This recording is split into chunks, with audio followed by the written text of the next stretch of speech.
les conclusions des travaux avec les autorités congolaises au président de la République. Une restitution faite au président de la République par le chef de la délégation du FMI sur notamment l'accord au niveau des services sur la 6e et dernière revue de l'accord triennal au titre de la facilité élargie de crédit. Je peux dire que au regard des engagements qui ont été pris et des progrès réalisés, j'ai le plaisir de vous annoncer, comme je l'ai annoncé au président, que notre mission et les autorités sont tombées d'accord. Nous avons trouvé un accord que nous allons présenter ensuite à notre direction générale pour approbation et ensuite ce sera discuté par le conseil d'administration pour conclure la 6e revue. Les discussions avec le président de la République, Félix-Antoine Tshisekedi Tshilombo, ont également porté sur la mobilisation de recettes intérieures, la qualité et le niveau des dépenses sociales, ainsi que les efforts nécessaires pour renforcer la position extérieure de l'économie. On a évoqué les réformes qu'il faut entreprendre, les réformes globalement pour la diversification de l'économie, pour les dépenses sociales, tout un ensemble de mesures qui vont aider à réaliser les priorités du président du gouvernement. Déjà, je peux commencer par 2023, la croissance a été 8,3%. Et pour cette année, nous prévoyons un peu plus de 5% parce qu'il y a une forte croissance l'année dernière. La tendance va continuer, mais un peu plus de 5%. Mais il faut reconnaître aussi que la conjoncture internationale est difficile et ça contribue également au dollar qui est assez fort, qui met de pression sur beaucoup de monnaies. Aussi, comprenons qu'il y a des efforts qui doivent être faits au plan national pour essayer de contrôler l'inflation du temps que possible. À en croire Calixte Aokposi, les services du Fonds monétaire international ont salué les récentes avancées dans la mise en œuvre de la réforme de subventions au prix de carburant qui devrait permettre de réduire les pressions budgétaires et de dégager un espace pour des dépenses sociales afin de protéger les plus vulnérables. Après la rencontre mardi dernier entre le chef d'état-major des forces armées de la RDC et son collègue de l'Ouganda à Kasindi, hier mercredi, le général Christian Chiwewe était à Lubumbashi dans le sud-est où il s'est adressé aux militaires devant opérer aux côtés des troupes de la SADC. Arrivé lundi soir à Lubumbashi dans le Haut-Katonga, le général d'armée Chiwewe Songesa Christian, chef d'état-major général de FARDC, a visité ce mardi 7 mai 2024 les militaires du 2e bataillon de la brigade Eglo, cantonné au village Baya. Le militaire de cette brigade affecté à Goma pour combattre aux côtés des troupes des Sami d'IRC ont été appelés à la cohabitation harmonieuse avec les autres troupes de la SADC au cours d'une causerie morale tenue par le chef d'état-major général. Bino que unité na bino eza unité oyo eza stand-by parce que c'est l'unité qui va mener les opérations na Sami DRC donc SADC donc bokosala mosala ensemble na SADC. Alors raison pour laquelle à partir déjà ou soit lobby kuna et sengeli déjà mouvement ebanda. Est-ce que toyokani? Donc, Essengeli déjà, bon à l'après, nazo coordonné les lots déjà, de façon que lobby, ou soit lobby kuna, bon on a déjà qu'on le mouvement, bon qu'on a ensemble na SADC. J'insiste beaucoup plus sur la cohabitation. Tant que vous menez opération ensemble, beaucoup habité bien, bandeko wana, ba sud-africain bazali wana, ba tanzanien bazawana, ba malawi bazawana. Il ne faut pas bino boko mawana, bo banda kosala makambo mosusu. Il faut qu'on se comporte, denge ozo se comporter awa na discipline nyonso. Balobi zala awa zala wana. Le général Chiwewe a également interpellé leur conscience sur l'usage abusif des réseaux sociaux pendant les opérations et leur a donné quelques conseils pour bien se comporter sur le terrain. Pour rappel, le chef d'état-major général vient d'une mission de travail purement opérationnelle à la cité frontalière de Kasindi pour évaluer avec son homologue ougandais l'opération Souja. Et puis cette bonne nouvelle, le programme d'accès aux services d'eau et d'assainissement, un programme conjoint avec la Banque mondiale, est opérationnel, du moins pour sa première phase. 4 provinces du pays sont ciblées pour cette première phase.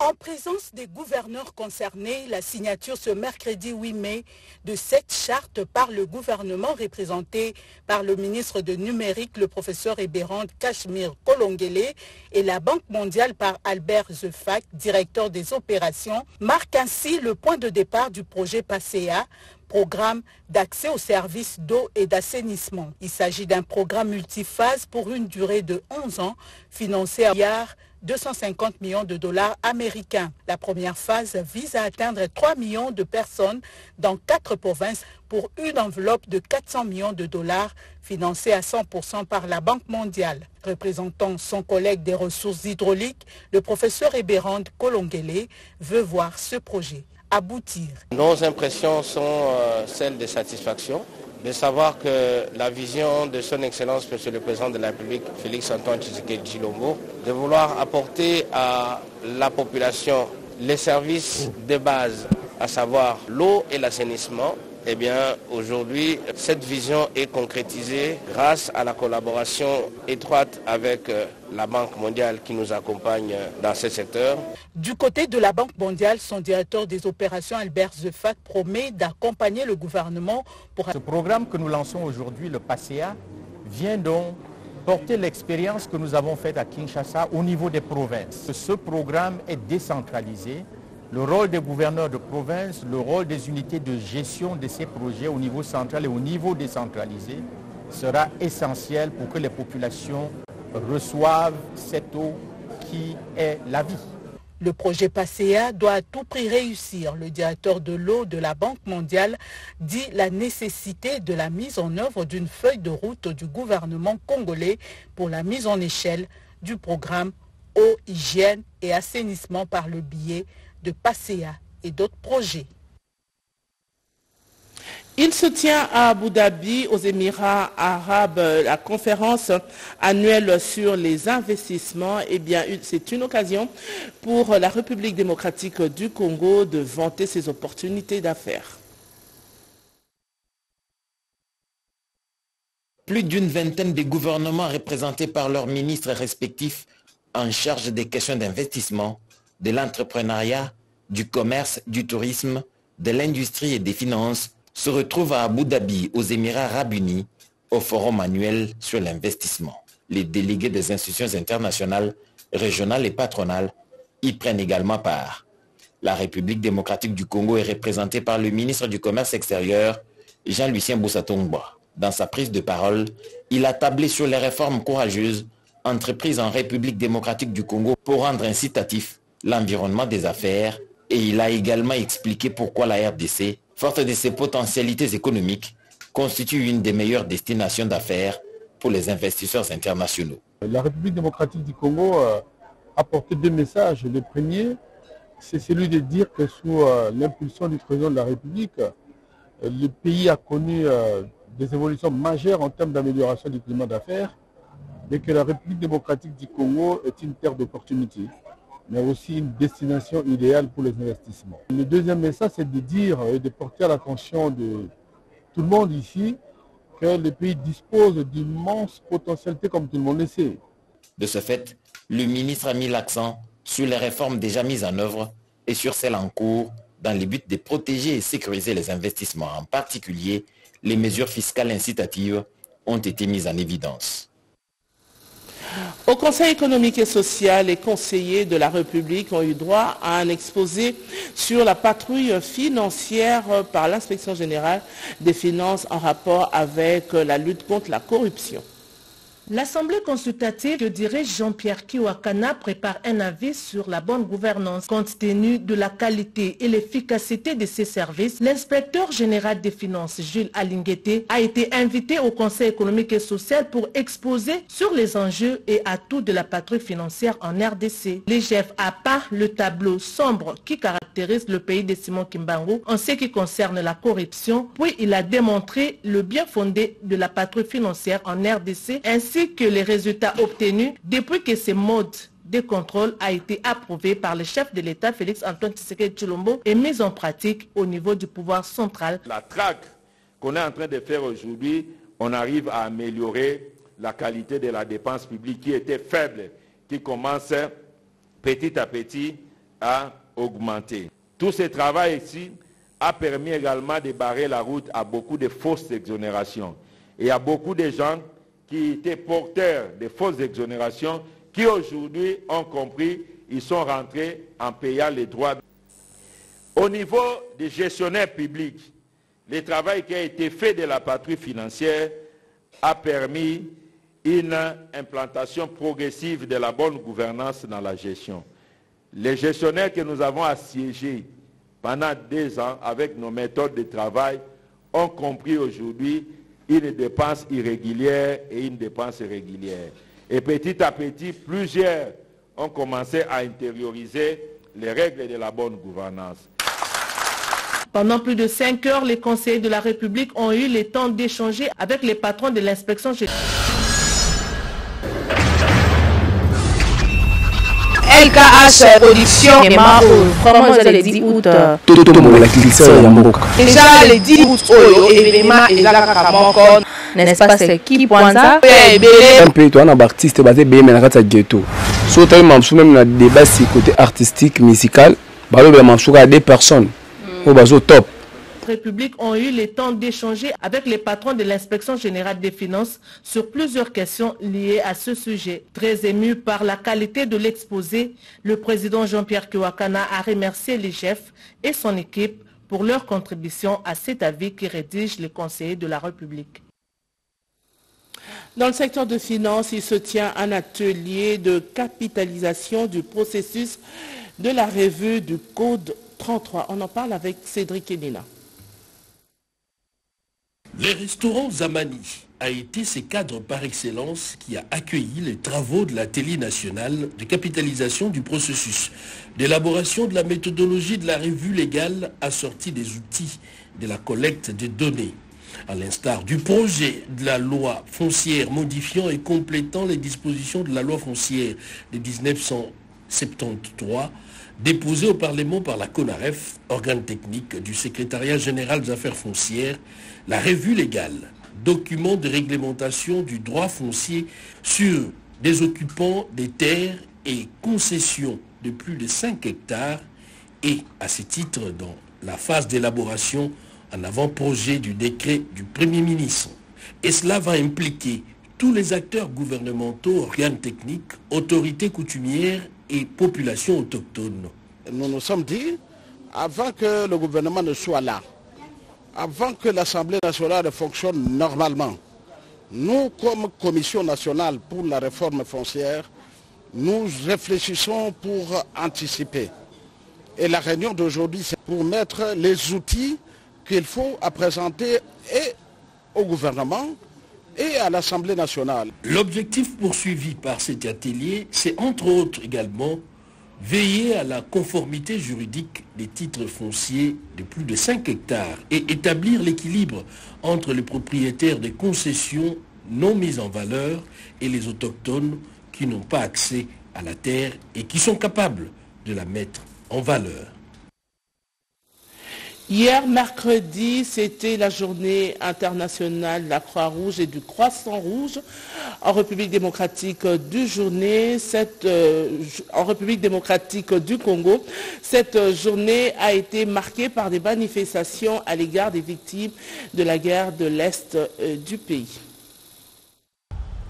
C'est à travers un thème altruiste, maintenir l'humanité en vie, je donne avec joie et la joie que je donne est une récompense que la République démocratique du Congo a célébré la journée mondiale de la Croix-Rouge et du Croissant Rouge.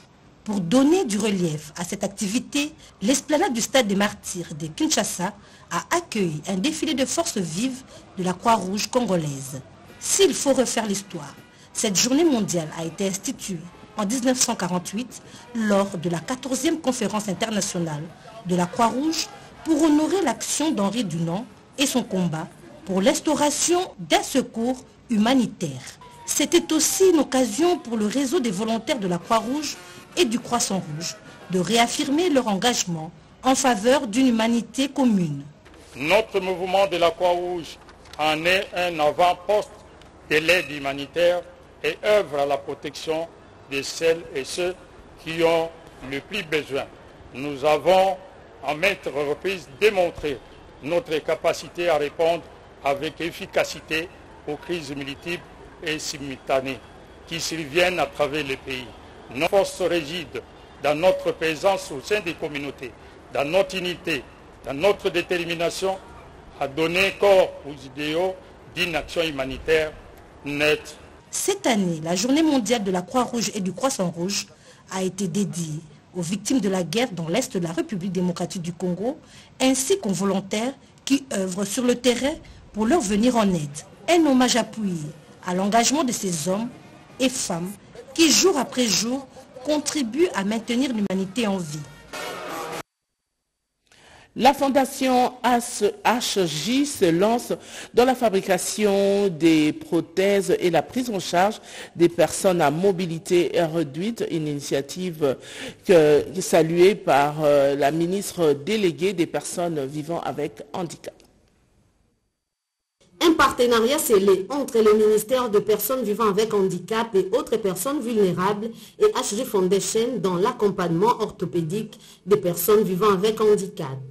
De manière gratuite, les prothèses orthotiques seront servies au PVH par HJ Foundation pour favoriser l'inclusion sociale de ces derniers, pour participer dans une large mesure à l'amélioration de la gouvernance dans les quotidiens de ces personnes, répondant ainsi directement à la vision du chef de l'État, Félix Antoine Tshisekedi Tshilombo, qui fait de ces processus l'une des priorités sociales, comme l'explique la ministre déléguée aux personnes vivant avec handicap et autres personnes vulnérables, Irène Essambodiata. La RDC a connu une révolution dans le secteur du handicap, en ce sens que c'est un secteur dont la gouvernance est en train d'être améliorée. Alors, depuis ce temps-là, nous sommes en train de voir comment organiser les services, l'accès aux services sociaux de base et même l'accès aux services de santé pour les personnes avec handicap. Et HJ Foundation est parmi les partenaires qui apportent beaucoup de services à ces catégories de personnes avec handicap. Déjà ce matin, 2 leaders des associations qui vont recevoir chacun une prothèse par rapport à son handicap. Pour atteindre les objectifs fixés, les PVH se trouvant en province seront également bénéficiaires de cette action, a rassuré à l'opinion Roshmi Punjabi, coordonnatrice des HJ Foundation. Toutefois, l'initiateur des HJ Foundation Social, Yves, ont été posés dans la lutte contre certaines maladies extrêmement dangereuses. Pour clore, les 2 parties ont visité l'atelier où sont fabriquées ces prothèses orthopédiques.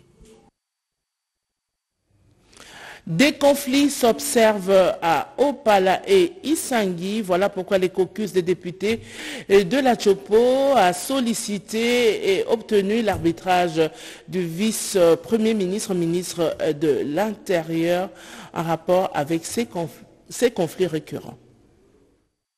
Les affrontements entre Mbolé et Lingola, 2 communautés de la province de la Chopo, rappellent un tableau des conflits fonciers qui persistent jusqu'à ce jour. Préoccupé par cette situation d'insécurité, le caucus des députés élus de la Chopo, conduite par son président, Bendesana, a été reçu par le vice-premier ministre, ministre de l'Intérieur. Ces élus nationaux sont venus alerter Peter Kazadi sur les différents foyers de tension qui sévissent dans la province de la Chopo et dans les territoires de Bafouassende et Bassoko, des conflits pour la plupart d'ordre foncier et coutumier. D'où cette interpellation du député national Justin Bendesana qui invite le gouvernement de la République à prendre à bras le corps cette question pour des solutions urgentes. Justin Bendesana appelle aussi les différentes communautés à arrêter ces conflits qui n'a que trop duré tout en privilégiant la voie pacifique, doublement de tout différent. Il s'observe ces derniers temps la recrudescence de la violence dans la province de la Chopo. Lui, en tant qu'autorité qui gère les territoires de la République au quotidien, il faut l'alerter pour que ce problème sécuritaire puisse être adressé afin qu'on trouve des solutions qui conviennent pour la paix durable dans l'ensemble du territoire de la province de la Chopo. Nous avons obtenu de la part du ministre des solutions rapides. De son côté, le vice-premier ministre, ministre de l'Intérieur, a demandé l'implication de toutes les communautés locales, les notabilités et les forces vives de la province pour l'organisation dans les tout prochains jours d'un forum sur la paix qui va permettre aux fils et filles de la province de la Chopo d'enterrer la hache de guerre. Peter Kazadi, vice-premier ministre, ministre de l'Intérieur, a pris part aussi à la réunion du commandement à l'inspection générale de la police nationale. À l'inspection générale de la police nationale congolaise, l'heure est à la restitution des instructions de la haute hiérarchie dans la salle de réunion. Le service de contrôle de la police, directeurs et inspecteurs ont répondu présents à l'appel de l'inspecteur général, le commissaire divisionnaire principal, Patience Philémon Mouchidiave. Dans son message, le numéro 1 de l'IG a rappelé les grandes lignes de la réunion tenue par les vice-premiers ministres, ministres de l'Intérieur et Sécurité sur l'évaluation de l'opération Panthère Noire menée par la PNC dans la ville de Kinshasa, avec un bilan de près de 1000 Kuluna derrière les barreaux et certains envoyés au service national, mais aussi ceux qui sont encore à la disposition de la justice. L'on peut se dire que le tableau est au complet. Par ailleurs, l'inspecteur général Philémon Patience Mouchidiave a fait mention de l'indignation du patron de la sécurité nationale pour les cas du meurtre de Madame Toumba Kankonde et son fils par des individus non autrement identifiés, en précisant que les enquêtes sont en cours pour que justice soit rendue. Interpellant ces inspecteurs sur leur travail, le général Patience Mouchidiave a instruit son adjoint chargé des missions techniques, le commissaire divisionnaire Roger Nsinga, de redynamiser cette coordination pour beaucoup plus d'efficacité dans le contrôle des services et unités au sein de la police, mais aussi de suivre pas à pas leur travail sur le terrain. Un entretien qu'il a pu clôturer en appelant la population à collaborer avec l'inspection générale de la police nationale congolaise en dénonçant tout cas de policiers qui se comporteraient mal dans l'exercice de ses fonctions. C'est depuis lundi dernier qu'a eu lieu l'élection présidentielle au Tchad et les résultats sont attendus dans une dizaine de jours. Le facilitateur au processus électoral désigné par le chef de l'État, Félix Antoine Tshisekedi Tshilombo, invite les Tchadiens au calme. Au lendemain du scrutin du 6 mai tenu au Tchad, le facilitateur désigné de la communauté économique des États de l'Afrique centrale, le chef de l'État Félix-Antoine Tshisekedi Tshilombo, se félicite du climat qui a prévalu dans les bureaux de vote, et cela par le biais de son envoyé spécial, le ministre du Tourisme Didier Mazenga Mukanzu. Au nom du facilitateur du processus de transition en République du Tchad, nous voudrions féliciter vivement les autorités tchadiennes de transition pour avoir réussi le pari d'organiser dans un climat de paix et de quiétude l'élection présidentielle d'ici mai 2024. Nous saluons en outre le sens de responsabilité et l'esprit de tolérance affiché par le dit candidat. À cet effet, nous les invitons à garder le même esprit jusqu'à la proclamation de résultats par l'Agence nationale de gestion des élections, le seul organe qui a compétence de le faire. L'envoi spécial du facilitateur vient de regagner Kinshasa en attendant justement la publication des résultats de l'élection présidentielle le 21 mai 2024. On va parler politique pour vous signaler que le regroupement politique AAP dispose de 44 sièges au sein de l'hémicycle. Logiquement, il est le deuxième force politique dans le paysage politique congolais après le parti présidentiel. Il est apparu en public 6 mois avant le scrutin de décembre dernier. Personne, à dire vrai, ne le connaissait vraiment. Tony Kankushiku, un ovni politique, aujourd'hui à la tête de la deuxième force politique du pays, avec au moins 44 députés nationaux, soit juste après l'UDPS. Depuis, Tony Kankushiku attire des foules et des regards partout où il passe. Chacune de ces sorties est un événement. La vague de jeunes qui voient en cet homme une sorte de sentinelle de la République n'avait pas faibli, bien au contraire, vu les liens qui le rapprochent du président de la République, chef de l'État, aujourd'hui encore plus que jamais, dans un contexte si singulier d'agression extérieure portée par le Rwanda. Le soir du mardi 7 avril 2024, à l'atterrissage du régulier de la compagnie aérienne belge SN Brussels Airlines, qui n'avait pu faire le vol la veille à la suite de la sortie des pistes d'un aéronef local. Toujours aussi discret, le haut représentant de l'autorité morale a été accueilli au bas de l'avion par le président de sa plateforme électorale et politique AAP, Laurent Batumona, par son conseiller politique, le professeur Trifonkin Keimulumba et certains de ses députés, dont Alfred Ndondonio Dibambi. Bien avant de quitter l'aéroport, Tony Kankushiku a échangé avec les hauts cadres de son regroupement politique AAP. Il leur a fait part des retombées positives engagées par le chef de l'État, Félix Antoine Tshisekedi Tshilombo, lors de sa visite officielle en France, en Belgique et en Allemagne, avant de regagner, ensemble avec les membres du bureau, le siège de la PEP AAP. Il s'est arrêté un moment devant la foule. Le temps de saluer, les militants et sympathisants venus nombreux lui témoigner leur soutien. Et puis, ce cri de détresse pour la prise en charge des personnes décédées après les fortes pluies qui se sont abattues dans la capitale, occasionnant mort d'hommes. Et jusqu'à ce jour, les corps sont toujours gardés à la morgue. Dans cette petite maison vivait une famille de plus de 13 personnes. M. Norbert Dilala, veuf de son état, habitait avec son frère, ses enfants et ses petits-enfants. La nuit du 8 avril 2024 restera inoubliable, la plus sombre et la plus désastreuse de toutes les nuits pour cette famille qui a perdu 8 personnes à la suite des pluies qui se sont abattues dernièrement à Kinshasa. La pression des eaux de pluie a provoqué l'effondrement d'un mur mitoyen sur ses victimes pendant qu'elles dormaient. Incapable d'enterrer ces morts qui actuellement sont gardés à la morgue, M. Norbert Dilala appelle à l'aide.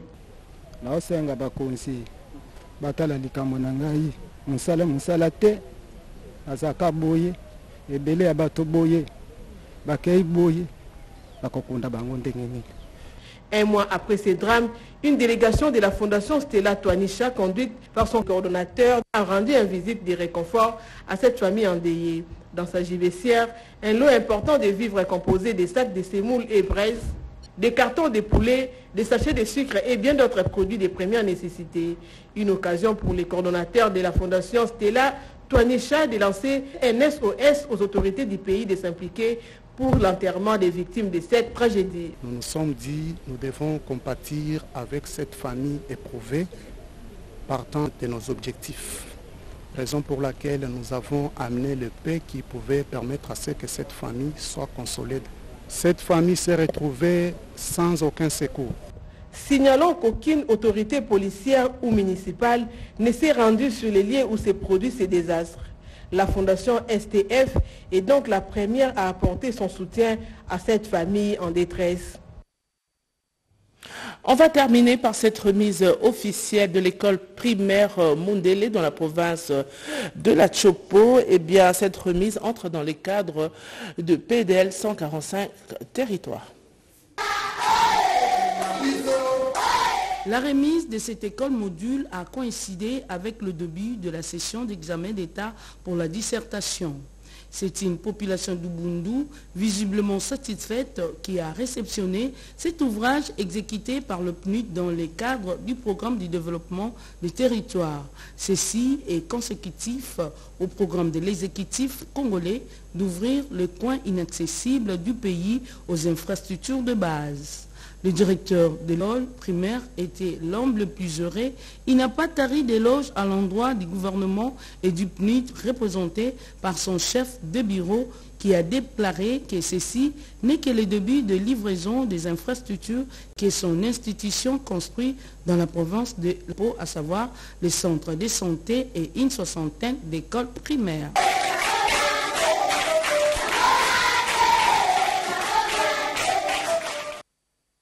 Fin de ce journal, merci de l'avoir suivi. Prochain rendez-vous avec l'actualité, c'est à 13h30.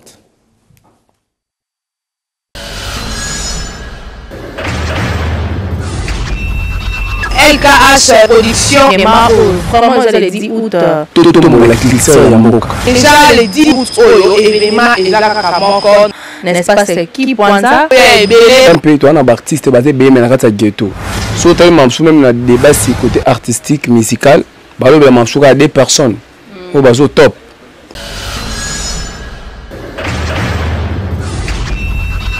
LKH Production vraiment le 10 août déjà le 10 août événement ezalaka moko n'est-ce pas c'est qui Pwanza un peu toi un artiste basé bien mais na kati ghetto so toi même na débat si côté artistique musical balo bien mamsou à deux personnes au bazo top